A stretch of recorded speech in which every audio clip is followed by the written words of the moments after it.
Welcome to the Philosophy of Sports. I'm your host, Ahmed Suedan, and today we're diving into the psychological aspects of athletic performance. I'm your co-host, Yusuf Suedan, and today we're joined by a renowned sports psychologist, Feras. It's a pleasure to have you. Thank you for having me on your podcast.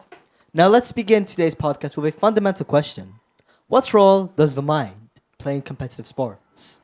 The mind is probably the most important tool one can use during their sports. It's what builds mental toughness. It's what they use to commit or do some of the stuff they do. When they choose what types of sport they want and how they can overcome the challenges that they face. Well, can you elaborate on the concept of mental toughness a bit more? So mental toughness is just basically when you can overcome challenges. When you fall down, you can just get back up immediately and you just don't quit. And that's what mainly leads to success. How does visualization and imagery help athletes improve their performance, in your opinion?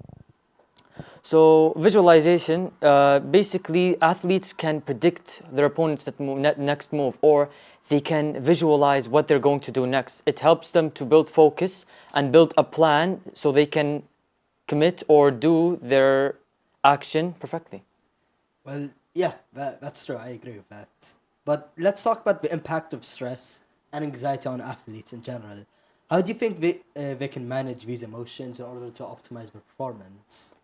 So stress and anxiety are a common problem that many athletes face. One of the best methods to solve this is either meditate or have deep breathing, or just by not worrying or overthinking too much. The problem with stress and anxiety is that it can reduce their performance too. So that's why athletes should overcome this problem. Well, so far we've been talking about how athletes can deal with stress and extrinsic pressures. But what about the role of motivation? How can athletes stay motivated, especially during trying times?